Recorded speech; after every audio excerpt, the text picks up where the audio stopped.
¿Qué tal? ¿Cómo están amigos y amigas de Narrativas? Como siempre un gusto, como siempre un placer que nos acompañen, que nos permitan platicar con ustedes sobre lo que acontece a nivel nacional e internacional. Bueno, como ven, Federico Bonazo desayunó fentanilo en los huevos, así que antes de la introducción, mi querido Fede, ¿cómo estás? ¿Qué dices? Feliz de estar con ustedes, que ya son mis carnalísimos. Feliz de estar en narrativas, no saben cómo lo disfruto. Mucha gente me dice, oye, Fede, en narrativas te ves mucho más suelto y luego que con Astillero. Digo, sí, porque es que en narrativas, la verdad, es que estoy menos controlado. O sea, hablo un poco de cómo quiero y de lo que quiero. Así que gracias, Jesús, por este espacio. No, hombre, mi querido amigo, ya sabes que este es el espacio de ustedes. Mi querido Ricky Valderas, ¿cómo andas, mi querido Ricky? Bien y de buenas, aquí andamos, querido Jesús, querido Federico, un abrazo y un abrazo a nuestra audiencia. Pues vamos a comenzar. Un tema que se ha discutido mucho, no solamente en los últimos días, sino en los últimos meses ya en realidad, y que conforme Morena, la 4T, ha ido tomando una hegemonía popular, una hegemonía dada por la ciudadanía, comienza a centrarse en las mesas de café, en las mesas de discusión, en las mesas de análisis, es qué es ser de izquierda, quién es de izquierda, cómo se define la izquierda en realidad, cuántas izquierdas hay en sí, porque de repente hablar de la izquierda en muchos aspectos puede ser un término demasiado amplio, para algunos incluso puede ser algo hasta impreciso, pero más allá del término técnico, si queremos llamarlo de esta manera, habría también que analizar, por supuesto, el término de valores, de principios y lo que define realmente a la izquierda, tanto en el aspecto político y si hay diferencia con el aspecto mediático, si hay diferencia con el aspecto intelectual, si hay diferencia, por supuesto, incluso ya con el aspecto electoral, parte electoral de gobierno. Mi querido Fede Bonazo, voy a comenzar contigo en ese sentido. Y yo te preguntaría, hoy por hoy, ¿qué es ser de izquierda? Hoy por hoy, en este momento, incluso ampliándolo en América Latina, cuando nos topamos con un Nicolás Maduro que nos dicen también es izquierda, con un Lula da Silva que nos dicen es izquierda, con un Gustavo Petro al que también se ubica en la izquierda, ¿qué es ser de izquierda, querido Federico? Eh, Agradezco tanto este tema que vamos a tratar porque creo que es fundamental seguir utilizando la categoría de izquierda y la categoría de derecha, aunque sean tan amplias y aunque haya muchísima gente, alguna más desde el duodeno, otra más desde el encéfalo, diciendo que ya no vale la pena dividir la Mm. discusión política con estas dos categorías.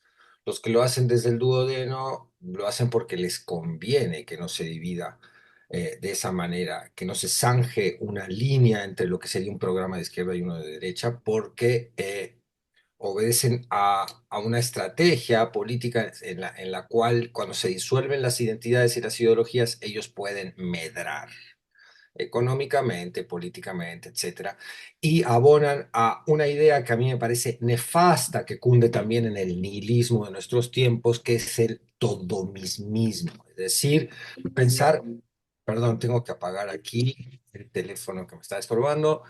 Me llaman, después de mi tweet de ayer, me están llamando de todos lados. ¿Qué diva, Federico? ¿Qué tal? Pero para insultarme, no, no crean. Eh, no, no todo es lo mismo. No todo es lo mismo y a veces en la realidad política es importante entender que no todo es lo mismo, incluso en sus matices. Aunque Kamala Harris pertenezca a un establishment que también genera, o Obama, ni hablar, estoy poniendo un ejemplo, deportaciones, incluso hubo más deportaciones de migrantes con Obama que con Trump, de todas maneras no es lo mismo que haya ganado Trump que Kamala Harris, aunque los Estados Unidos estén en una enorme descomposición política y a veces ya no puedas distinguir qué son los demócratas y qué son los republicanos. Yo creo. Fíjense qué curioso. Agustín Laje, que es este gran ideólogo de la derecha, que viene a regañar a la derecha mexicana una vez por año o dos, y como buen porteño, digo, todo es dicho con mucho cariño para los porteños de Buenos Aires, Argentina, que gente muy linda ya, pero el porteño en general es pedante por una serie de razones culturales que no nos da tiempo a explicar.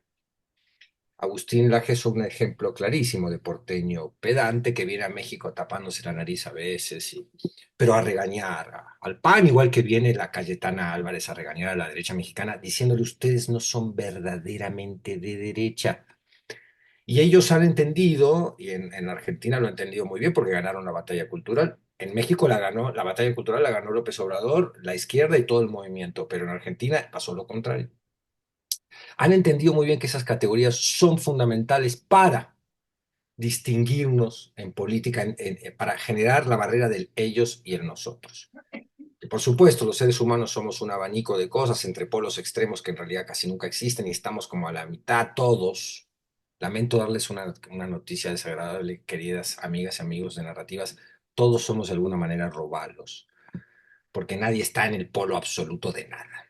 Pero bueno, dicho esto, para la derecha ha sido muy importante decir no, es fundamental mantener las categorías. La derecha significa la defensa de la propiedad, de la vida tal como la conciben ellos. La vida de los niñitos palestinos les vale absolutamente un cacahuate. Hablan de la vida fetal con un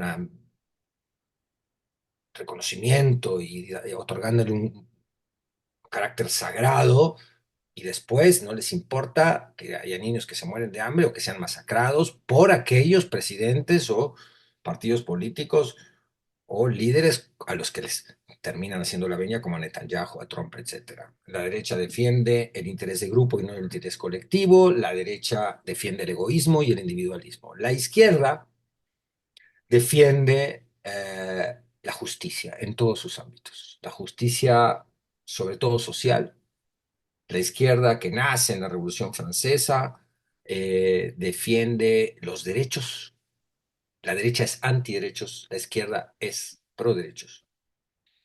Y es muy importante que estas dos categorías se mantengan en pie. Luego hay muchas izquierdas y muchas derechas. Eso sí, hay derechas más radicales, izquierdas que, como la socialdemocracia, que tiran un poquito más al centro, más conciliadoras, más democráticas. Hay izquierdas que dieron peleas pensando que la dictadura del proletariado era el mejor mecanismo para que la clase trabajadora se emancipara. En fin, está la historia de la izquierda, está la historia de la derecha, pero como categorías discursivas donde podemos identificar estos valores que yo enumeré muy sucintamente, pero que podemos un poquito más en alguna otra intervención desarrollar, es muy importante.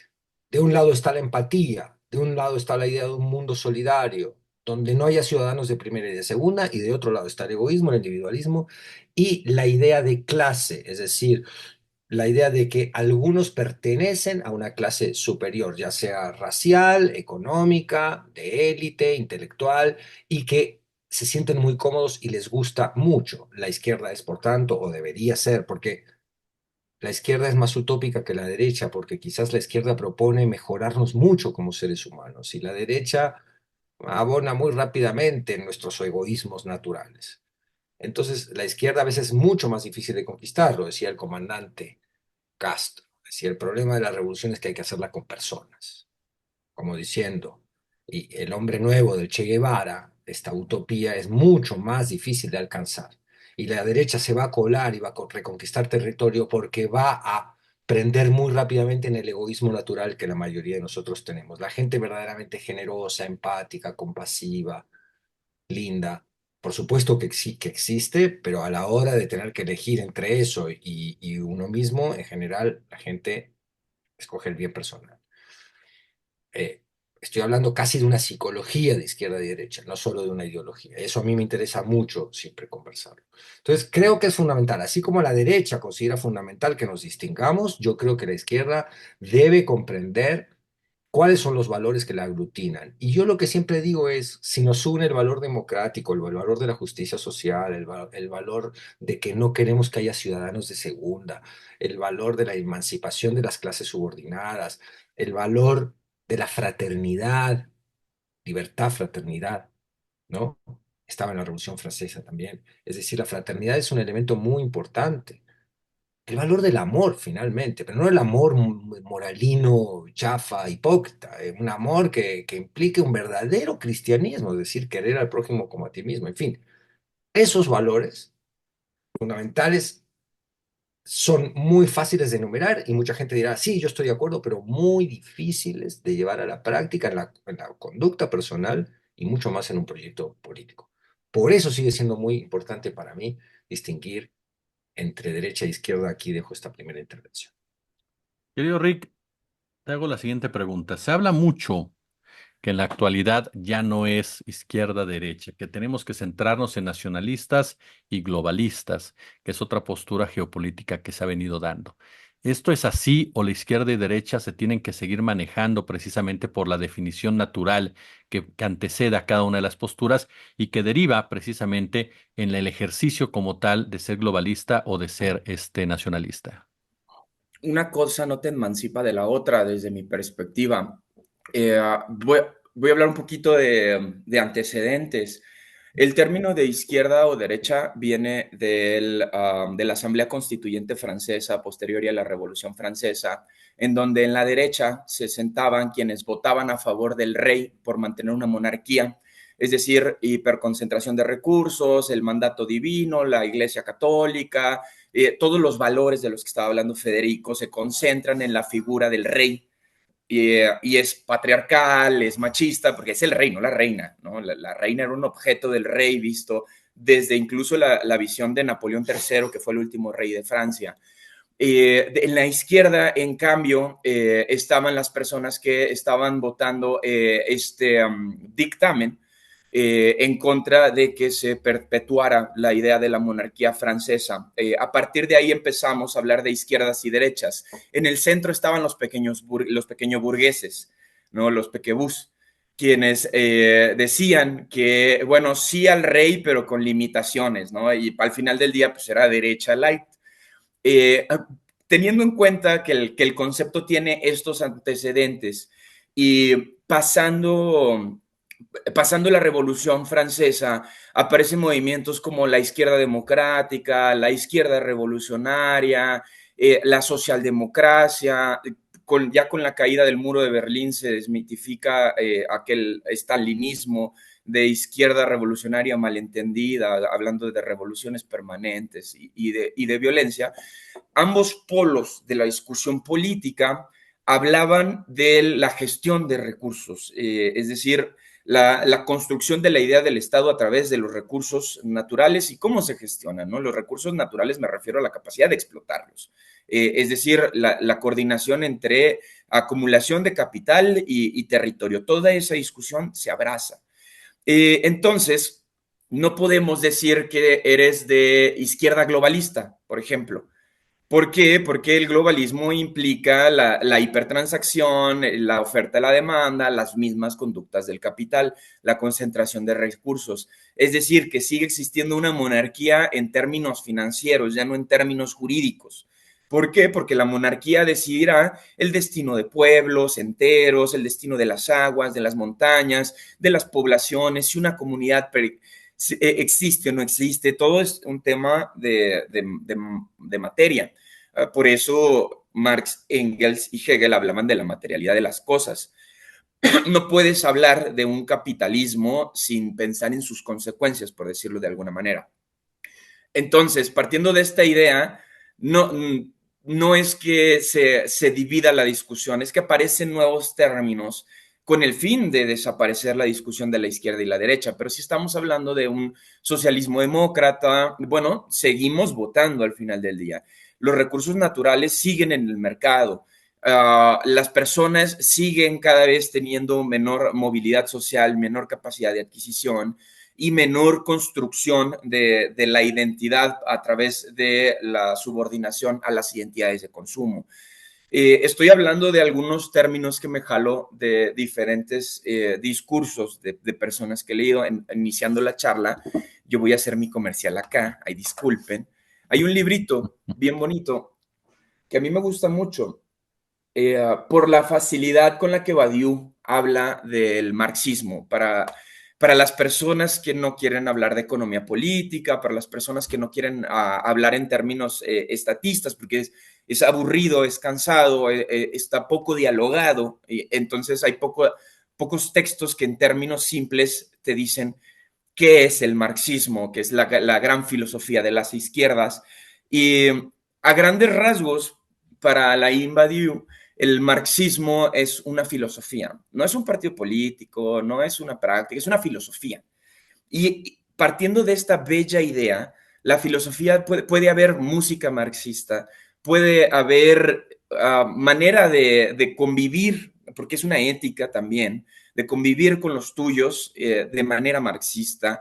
Y aquí entra una discusión que he tenido en economía política recientemente, en la Facultad de Economía Política, con tres académicos principalmente, que yo admiro mucho, que es en qué momento dejamos de hablar qué tipo de relaciones tenemos, es decir, bajo qué términos vamos a construir nuestras relaciones humanas. Y esto es justo derivado de la desaparición de términos. Entonces, si nosotros emancipamos la lucha de las izquierdas y las derechas, es decir, si nos emancipamos de que el poder no deba estar concentrado, ojo aquí para quien le quede el saco que se lo quiera poner, el poder no debe estar concentrado y esa era la principal lucha de la izquierda, ahí nace la discusión de la izquierda, pues no te puedes nombrar de izquierda, en todo caso eres un pequebú.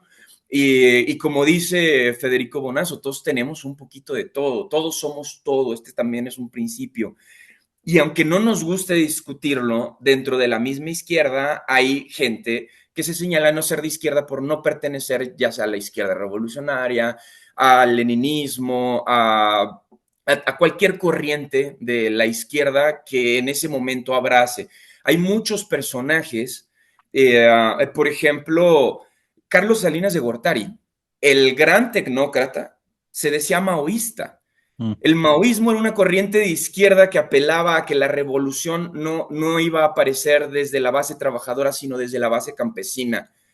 Y a partir de ahí empezó a erigir estos monumentos de solidaridad que por favor sometamos a votación, que en el país ya los derrumbemos. Vas por las carreteras y ves estos armatostes de concreto horribles que solo significan pues la gran herida que dejó justo el tecnócrata Carlos Salinas de Gortari. Bueno, Y que Cedillo se decía de izquierda.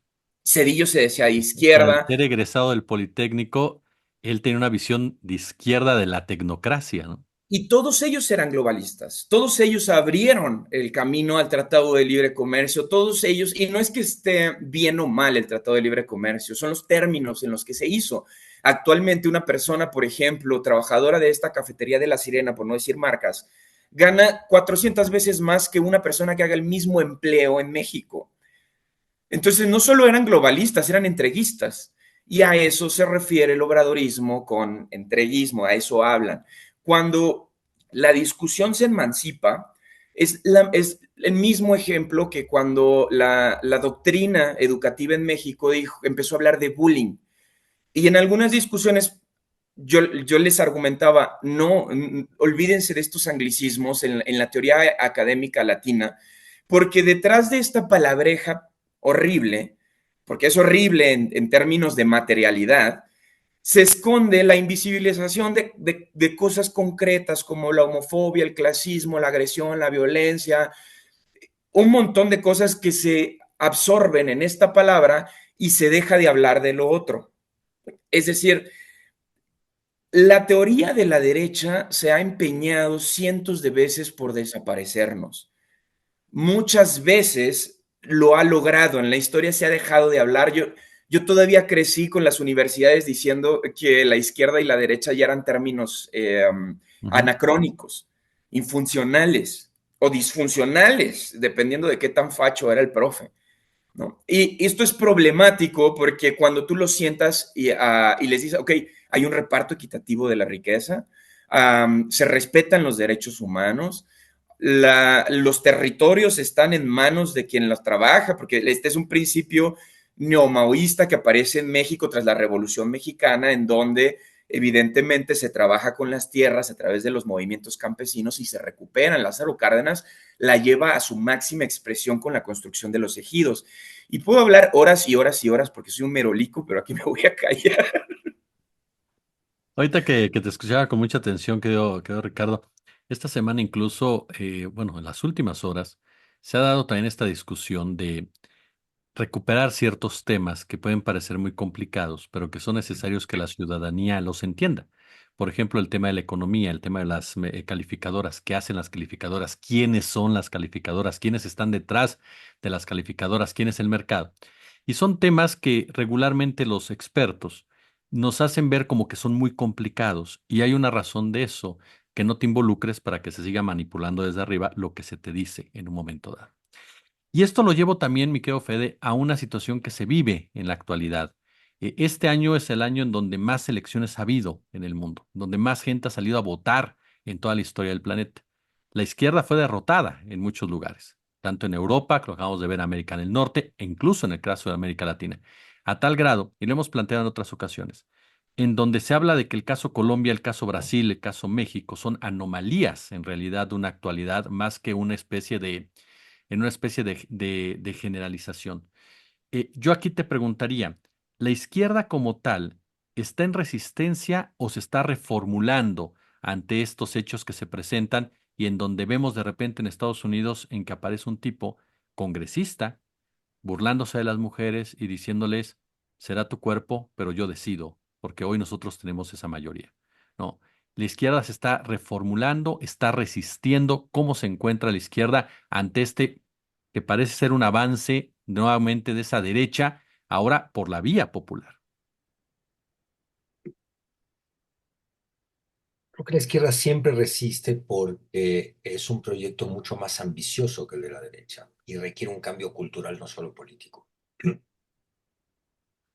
Cuando yo promuevo desde mi modesta participación en la discusión pública, insisto, modesta, y habiendo voces tan brillantes que discuten estos temas con muchísima profundidad porque se dedican al pensamiento político. Yo soy una suerte de recién llegado a eso, pero me doy cuenta que la izquierda tiene un dilema y es que como su directriz es ética y en general el poder juega con reglas inescrupulosas, la izquierda se topa con los propios límites de la realidad, porque, vamos a decir, una izquierda absolutamente purista no transforma nada, pero una izquierda absolutamente pragmática ha convertido el poder en fin y no en medio. Debe haber algo en medio entre estos dos polos del pragmatismo y del purismo, por cual yo soy crítico de los que son críticos de ambos polos. Los que dicen, no, con el purismo no hacemos nada, creo que están equivocando un diagnóstico fundamental, es decir, sin la brújula ética nos perdemos.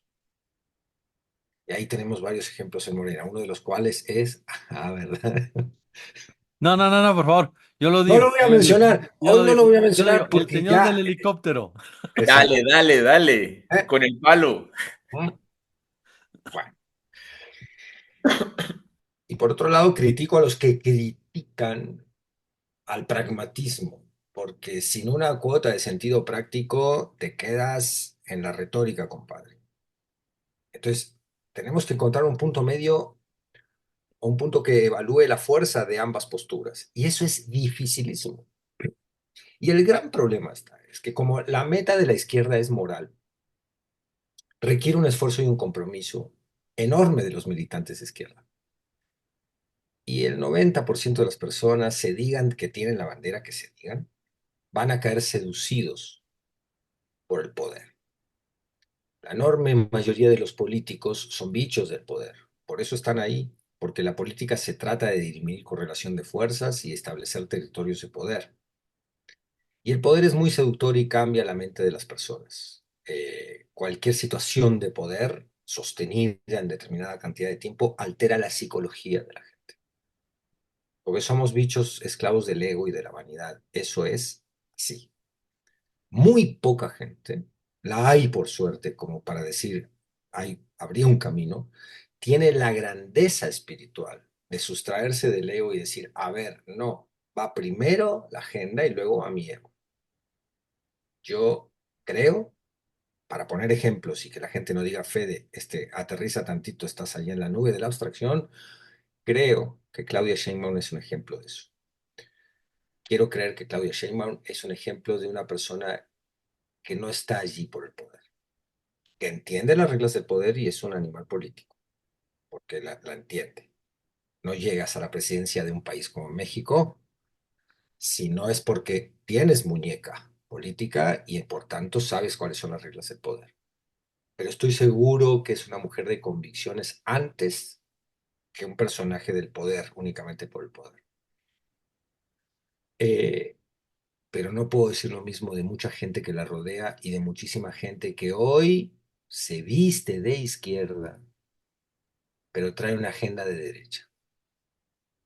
Y como a mí me importa mucho más la agenda de la izquierda, de los derechos humanos y de la justicia social, que los escudos con los que algunos me quieren detener y decir, no, señor, yo soy de Morena, usted es un robalo, progre, buenandita, purista, cuya crítica no me sirve de nada, a mí no me engañas, compadre. Tú traes el escudo de Morena, pero eres un tipo de derecha. O en todo caso eres un tipo que está ahí por el poder, no por la agenda del pueblo. Entonces hay medidas como la prisión preventiva oficiosa que son de derecha, porque van a perjudicar al pueblo. Por el bien de todos, primero los pobres, es el dogma número uno, y con dogma no lo digo peyorativamente, sino lo digo bien, es el punto número uno de la doctrina obradorista. No podemos renunciar a esa ley por el bien de todos, primero los pobres. La prisión preventiva oficiosa al que más va a perjudicar y está perjudicando es al pobre que no puede extorsionar al Ministerio Público. Estoy poniendo ejemplos. Entonces, la izquierda, contestando tu pregunta, querido Jesús, está por definición, por nacimiento, está en resistencia, porque el poder siempre lo han ostentado las oligarquías. ¿Qué está pasando con Estados Unidos? El Estado ha sido colonizado en Estados Unidos. Los departamentos del Estado, incluida esta nueva dependencia llamado, que está a cargo de Elon Musk y de otro millonario, ahora se me escapa cómo es el nombre, Departamento de Orden Gubernamental, una cosa así. Mm. El Estado en los Estados Unidos ha sido colonizado por el interés corporativo empresarial, pero no pensando en el libre mercado de Adam Smith, la libre empresa, no, no. Pensando en favorecer cinco o seis monopolios. Y la izquierda, pues, tiene que estar en resistencia contra eso. En Estados Unidos te diría que no hay izquierda casi. Bernie Sanders, Alexandria Ocasio-Cortez, que se han dicho socialistas, están intentando dar la pelea ya en el terreno de las categorías, que es muy importante, esa batalla cultural. Pero el Partido Demócrata les cerró la posibilidad de acceder a verdaderos puestos de influencia. Entonces, siempre está la izquierda en resistencia. Veamos el caso cubano. En Cuba había un sistema de esclavitud, era el prostíbulo de los Estados Unidos, de los ricos, de las mafias de los Estados Unidos que hacían con la población cubana lo que fuera. Hubo una revolución de índole marxista, socialista, no al principio, porque Castro no se declaró marxista al principio, eso fue cambiando. Después porque también estaban el apoyo de la Unión Soviética. Y ahí el dilema fue, si nosotros nos abrimos al juego democrático, las conquistas sociales que hemos alcanzado nos las van a comer en un minuto y esto va a volver a convertirse en el prostíbulo de los Estados Unidos. Ahora, pasado el tiempo, uno dice, bueno, si en algún momento no abres el juego democrático, ¿qué ocurre? Las sociedades se descomponen y perdemos una cosa muy importante, que es la libertad de los individuos de poder decir lo que quieran, de poder opinar y de poder tener una postura política. Entonces, por eso todo proyecto de izquierda es dilemático. Cuando hay gente que dice, la 4T no es de izquierda, y tú dices, ¿por qué no? Porque se hicieron más millonarios los millonarios, no se tocaron las estructuras. Y hay más, hay gente que y lo vi en un comentario de narrativas del sábado pasado, que hay gente que dice, ¿por qué insisten en que el obradorismo es de izquierda? Yo soy obradorista y no soy de izquierda. Interesante y honesta esa reflexión. ¿Es el obradorismo de izquierda? ¿Cuántos componentes conservadores hay en el obradorismo? ¿Cuántos componentes hay de izquierda? Yo creo que es de izquierda básicamente por su sentido de justicia social. Después del primer sexenio obradorista salieron entre 5 y 9 millones de personas de la pobreza. Esa es la cifra más significativa para poder definir a un gobierno como de izquierda.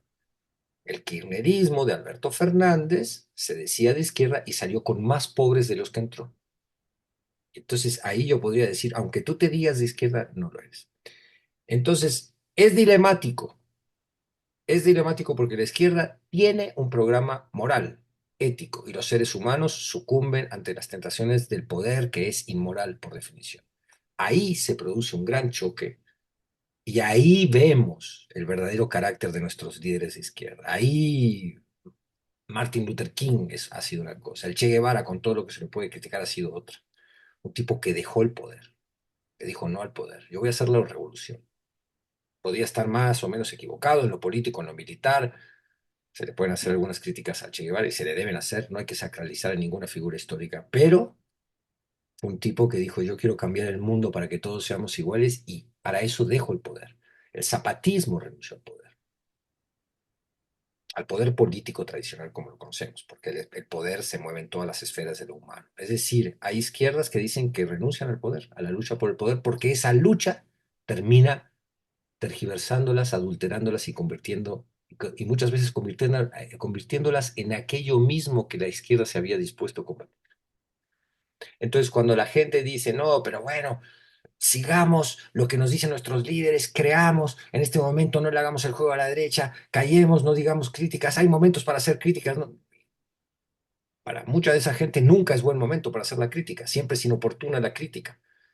Y yo digo, no, la crítica es el único mecanismo, la crítica leal y entre compañeros, no la propaganda de la derecha. Es el único mecanismo que tenemos para resolver el dilema que yo estoy contando, entre pragmatismo y ética. Si perdemos la crítica, perdemos la herramienta para calibrar esos dos polos. Ahorita Federico tocaba un tema, querido Ricardo, que también nos habla precisamente del momento que vive la contraparte, la derecha. La normalización o institucionalización, por ejemplo, de la corporatocracia con la presencia de Elon Musk en el gobierno de los Estados Unidos. No es nada nuevo que haya una corporatocracia, que haya un peso específico del poder económico desde hace mucho tiempo, definiendo la política exterior, la política bélica de los Estados Unidos.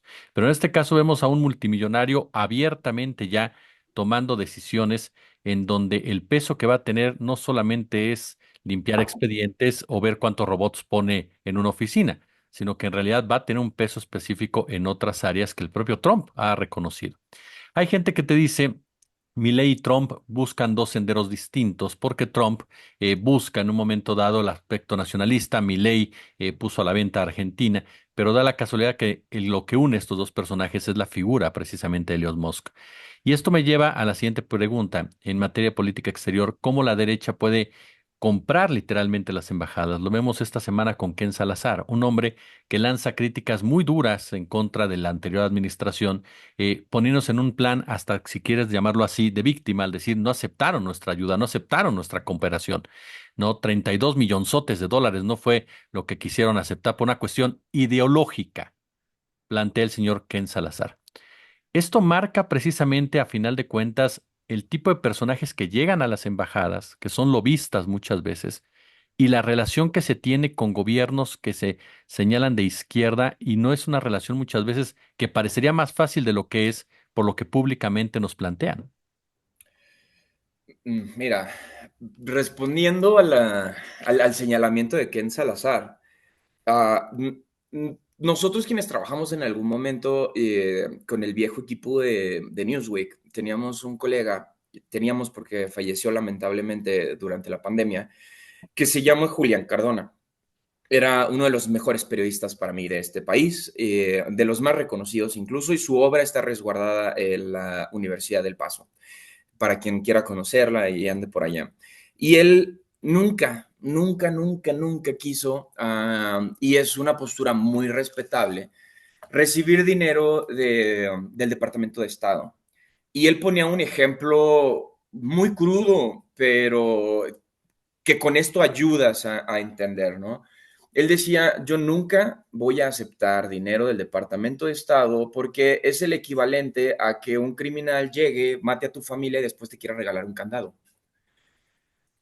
Porque entonces empezaba a explicar cómo Estados Unidos había aplicado toda la política de guerra, toda la necropolítica que muy bien explica la periodista Mary Dawn Pale, México-canadiense. Y partiendo de esta idea, no es una idea, no es un prejuicio, es un principio ético que hay que aprender a respetar. Hay gente que simplemente no está dispuesta, y ese chillo es mi perro, disculpen. Hay gente que simplemente no está dispuesta porque son víctimas directas de esta guerra impulsada desde Estados Unidos. Lo que vimos con Ken Salazar en su crítica al combate a la delincuencia organizada, junto a los procedimientos políticos de Andrés Manuel de abrazos no balazos, no es otra cosa más que una simplificación, porque al final del día Estados Unidos sigue sin reconocer que los cárteles mexicanos no tendrían una razón de existir si no tuviéramos en el norte a los consumidores, a los compradores. Es así de sencillo. La distancia entre número de consumidores en Estados Unidos con número de consumidores en México es ínfima, la riqueza sigue en Estados Unidos, nosotros estamos poniendo las balas. En tanto Estados Unidos no lo reconozca, porque no lo puede reconocer, porque pierde todas las herramientas con las que amaga a los países latinoamericanos. Al final del día siempre apuestan por intervenir estructuras, apuestan, se los voy a presentar, ven para acá. Ya se fue corriendo. Aquí está el No juguete. tenías un Miren. Pero tenías un perrazo tú, ¿no? Ah, pues no sé si es perrazo, pero aquí está. Bueno, apelando a todas estas estructuras de intervención, es muy problemático que se atrevan a dar estas discusiones porque las van a dar evidentemente en los medios de las corporaciones que ellos mismos están apoyando, que les abren las puertas para las negociaciones, porque al final del día estos métodos de cooperación no son más que sometimiento. El llamado Plan México, esta recopilación masiva de datos personales y de datos corporales de las personas, tenía un acuerdo, porque tengo, y lo digo porque tengo el contrato, que, ok, Estados Unidos nos daba la plataforma de registro de biodatos, se llaman, ¿no? Pues no son otra cosa, datos biométricos, no son otra cosa más que huellas digitales, iris, color de tez, el cabello, características personales. En ese tenor, digamos, México tenía acceso a esa tecnología a cambio de que le entregara toda la información recopilada al FBI. Esto dice el contrato. ¿Para qué sirve que el FBI tenga acceso a todo el registro genético de los mexicanos que por alguna razón son sometidos a proceso que, como bien dice Federico, ¿quiénes están en las cárceles mexicanas? La gente pobre. Y no, Bukele no tiene razón, no estamos defendiendo nada más los derechos humanos de los delincuentes. Esto no es así, los derechos humanos son para todas las personas, claro, independientemente si son delincuentes o no. Yo no soy juez, solo digo, soy una persona, tengo ojos, puedo percibir su humanidad. Y gracias a que puedo percibir su humanidad, creo que las personas, absolutamente todas, tienen los mismos derechos y deben de tener acceso a absolutamente todo.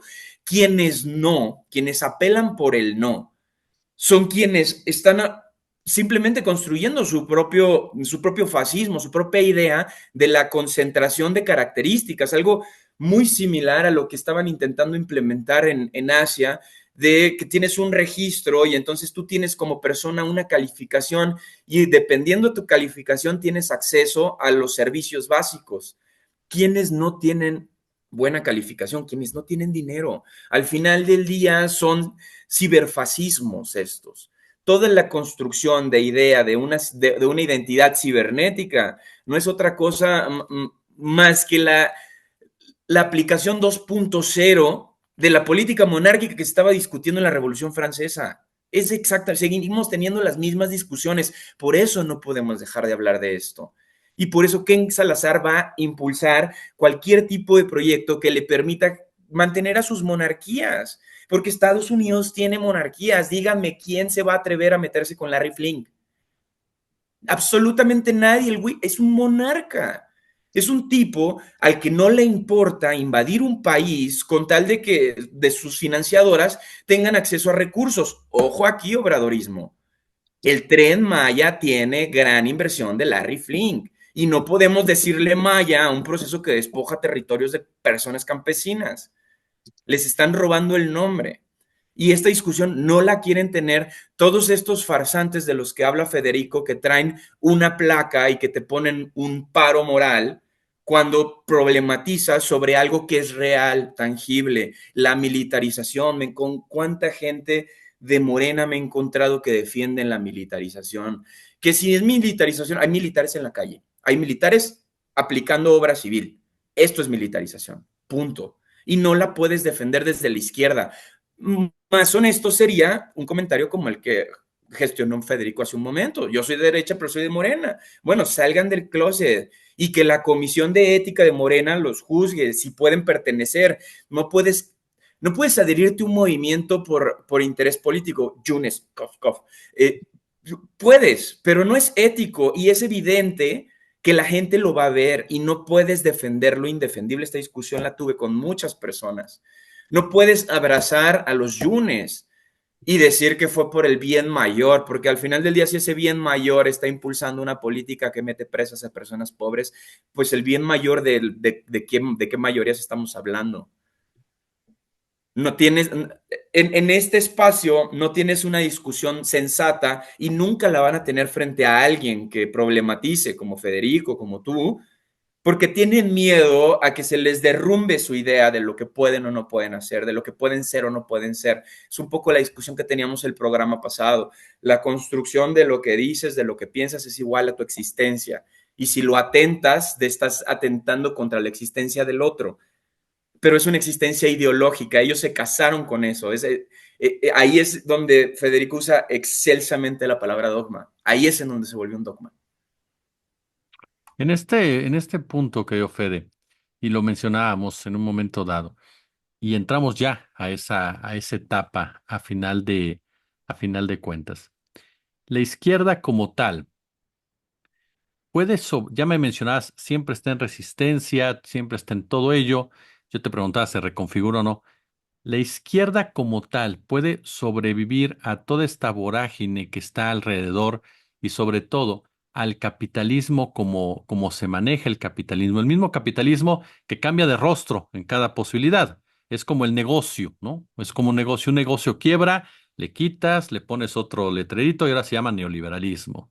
Al ratito quiebra, le quitas el negocio y le llaman ahora libertarios, ¿no? Y así van, el capitalismo va cambiando su carta de presentación, pero sigue siendo exactamente el mismo y sigue copando espacios y demás. Y llegamos ya en este momento en el mundo en donde de entrada en las principales potencias, por no decirles de otra manera, bueno, para mí imperios como tales, no, nos topamos con personajes que son profundamente, pero profundamente nacionalistas. O por lo menos en el discurso, el caso de Vladimir Putin, el caso de Xi Jinping, el caso del propio Donald Trump, ni hablar, por supuesto, con todos sus bemoles que ha tenido en las últimas fechas, en las últimas decisiones que ha tomado Emmanuel Macron, y así podemos ir hablando de estos personajes que de una u otra manera marcan el derrotero. El nacionalismo es un reflejo precisamente el nacionalismo se lo robó la derecha a la izquierda cuando pensamos que la derecha, ese conservadurismo es globalista, que ese conservadurismo es vender, que ese conservadurismo es privatizar. Ahora hablan ellos de un nacionalismo. Ese término se lo roba también la derecha a la izquierda. ¿Cómo ha funcionado esto? El nacionalismo es un sentimiento de doble vara y por tanto puede ser hurtado indistintamente por una u otra facción política. En determinado contexto es nefasto porque atenta contra una noción elemental que no hemos logrado globalizar, que es que todos somos seres humanos, que todos tenemos una psique, que todos sufrimos, que todos nos vamos a morir, que todos queremos disfrutar esta única aventura increíble que es la vida, que hay niños que tienen derecho a vivir su infancia sin que les caiga una bomba tirada por un delirante, que hay mujeres que tienen derecho a vivir su vida sin que a cada centímetro haya un macho acosándolas, que hay clase trabajadora que tiene derecho a disfrutar del mar y de los paisajes y de los viajes igual que hacen las élites ricas que viajan por todo el mundo o se toman un jet particular para irse de fin de semana a una ciudad que está a 100 kilómetros, dejando una huella de carbono tremenda. Es decir, el nacionalismo impide que entendamos que todos pertenecemos a la misma especie y que ante desafíos globales, como la crisis climática, como la crisis de la democracia, como los genocidios que ofenden a la humanidad. Por eso hay un derecho internacional de los derechos humanos. Se generó después de la Segunda Guerra Mundial, porque la humanidad dijo, somos un ente global, somos una especie que a veces perpetra contra sí misma crímenes que la ofenden, por eso son crímenes de lesa humanidad. El nacionalismo visto como supremacismo, visto como chauvinismo, visto como nosotros somos mejores que ellos, vistos como nosotros somos el pueblo elegido y por tanto tenemos el derecho a colonizar a los demás, somos el pueblo al que le habló Dios en el libro sagrado y todos los demás son bárbaros, como piensa Magluf. Magluf piensa que los árabes son la barbarie y que Israel está resistiendo a la barbarie en nombre de Occidente. Imagínense, me estoy conteniendo porque tengo unas ganas de decir realmente lo que No pienso. te contengas. Venga, venga, Federico, Es ya que eres mayor de edad. me enoja mucho ver las imágenes de los niñitos que no se pueden defender, llenos de polvo, sepultados por las bombas de estos asesinos, y que haya gente que los defienda todavía, pensando que ahí se resiste a la barbarie. Esa es la imbecilidad del chauvinismo, del sentido de grupo más imbécil, más reaccionario y más bárbaro. Ese nacionalismo es nefasto. Ahora, el nacionalismo es un sentido de pertenencia que muchas veces es el que nos permite ejercer resistencia al colonialismo y ejercer resistencia al avasallamiento de los imperios y su codicia insaciable. Cuando México dice, no, perdón, yo soy soberanista, el litio es nuestro. No, no va para la Little California Inc. Corporation, no. Es de cada una de las mexicanas y los mexicanos. Yo por eso soy 4T, por esa razón. Porque pienso que el litio tiene que ser de los mexicanos. En realidad, si hubiera un sistema mundial justo, pienso que el litio debería ser de todos los seres humanos, ¿sí? Pero primero construyamos por lo menos establezcamos altos diques a la codicia de unos pocos países, de unas pocas corporaciones. Y como estamos viendo muy bien en este episodio de narrativas, países que ya han sido tomados por las corporaciones. Estados Unidos está tomado por el poder corporativo, lo cual es peligrosísimo, terrible y absolutamente injusto. En ese sentido, cuando Milei dice Elon Musk, te doy todo lo que quieras, incluyendo algunas partes de su propio organismo, porque es una basura, pero te vendo la Argentina, ¿sí? A ti y a Trump se las vendo. Ahí el nacionalismo es bueno. Ahí decir, no, compadre. Esto le pertenece a un grupo mucho mayor de gente, llamados los argentinos y las argentinas, que se emanciparon de la colonia española y no tienen ganas de volver a pertenecer ahora a la colonia norteamericana. Entonces ahí el nacionalismo juega un buen papel, porque son refugios de orgullo y de defensa de derechos. Espero haberme explicado bien. Son dos espacios diferentes. Como concepción supremacista de sentirse mejor que el otro, me parece nefasto el nacionalismo. Como bastión de resistencia a la codicia corporativa o imperial, colonial, me parece fundamental. El nacionalismo fue es el que hizo las revoluciones en el mundo. Entonces, hay que entender en qué contexto vale la pena defender una causa nacional y en qué contexto defender una causa nacional es traicionar a la humanidad misma. Espero haber contestado, querido Jesús, la pregunta. Oye, y finalmente, querido Ricardo, cierro contigo. ¿Dónde queda la legitimidad en toda la discusión en un momento dado? ¿Quién puede tener mayor legitimidad? ¿Derecha, izquierda? ¿A dónde queda la legitimidad, sobre todo ante el ciudadano? Porque a final de cuentas el ciudadano, más allá de las diferencias que si hay de izquierda, si hay de derecha, el ciudadano quiere resultados, el ciudadano quiere que se lo tome en cuenta, el ciudadano quiere que lo volteen a ver, el ciudadano quiere que le mejoren su calidad de vida. ¿Hacia dónde va la legitimidad en toda esta discusión?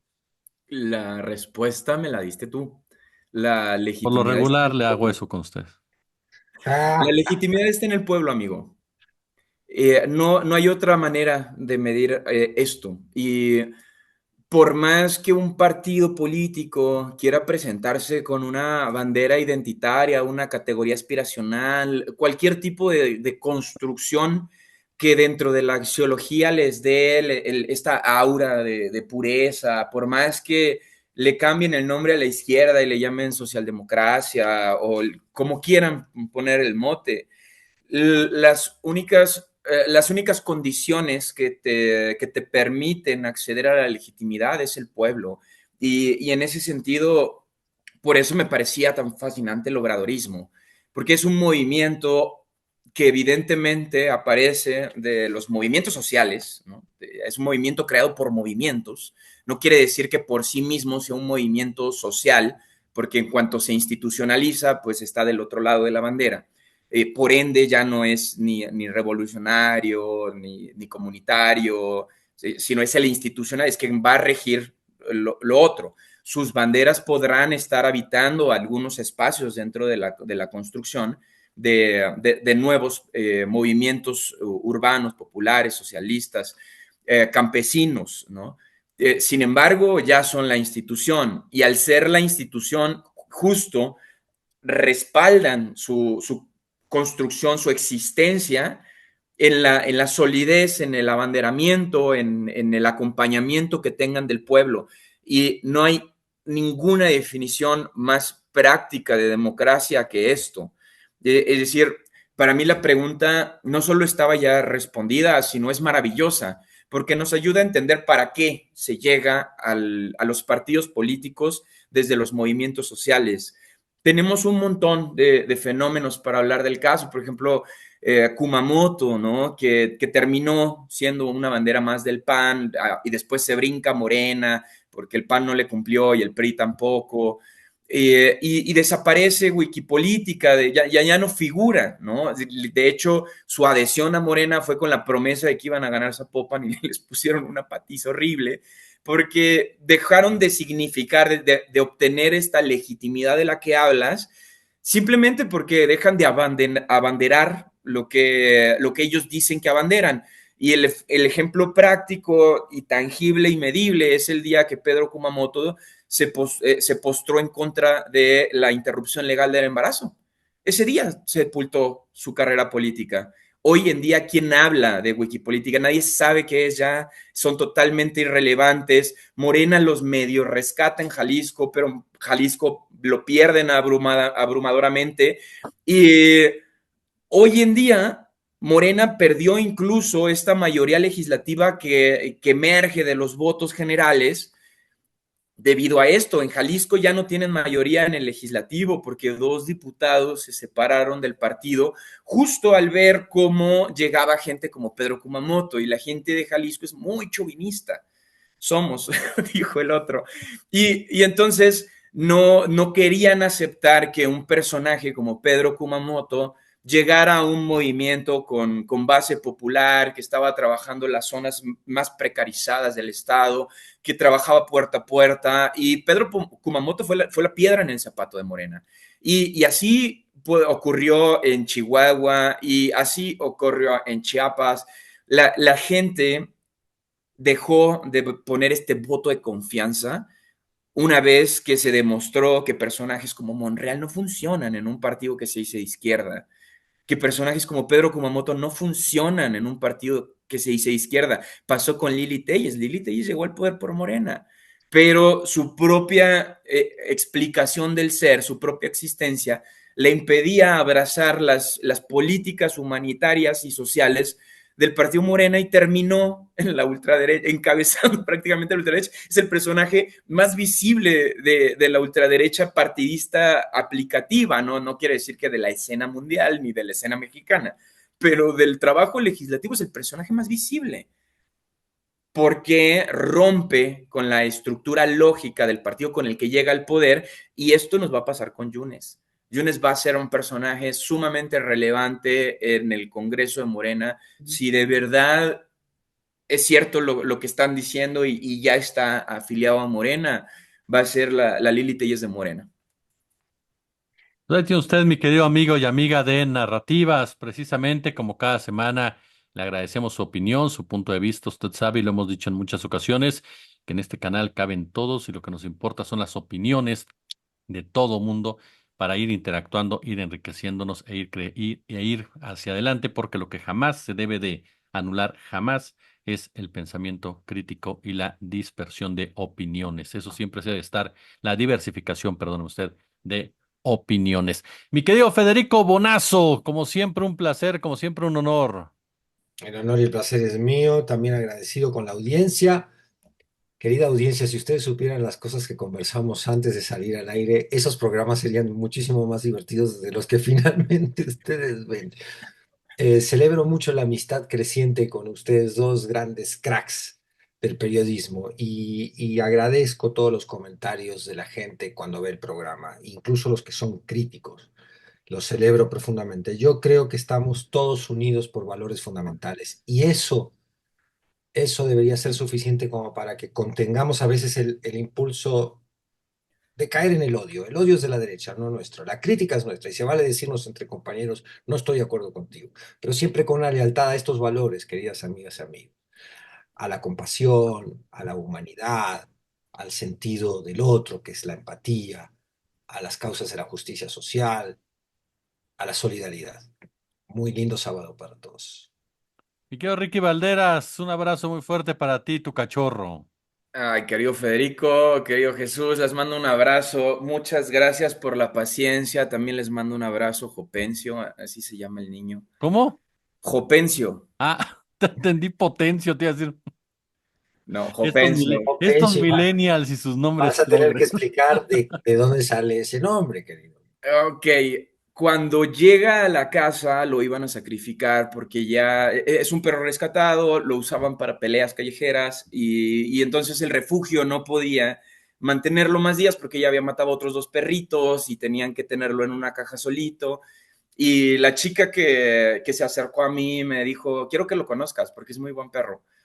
Y fue amor a primera vista y el nombre se lo puso mi pareja, se llama Hope originalmente como esperanza en inglés, pero como soy de Jalisco y me gustan los nombres rulfianos, dije Jopencio. Buenísimo, buenísimo. Bueno, Un abrazo, queridos. están de moda los nombres de Juan Rulfo, por cierto.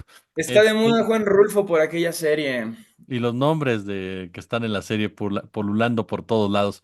Pues como siempre un gusto, como siempre un placer. Gracias de verdad a usted por estar con nosotros. Póngale pulgar arriba, déjenos su comentario que nos importa muchísimo, por supuesto, y comparta este video si usted está, por supuesto, de acuerdo con el mismo. Gracias y como siempre un gusto, como siempre un verdadero, pero verdadero placer.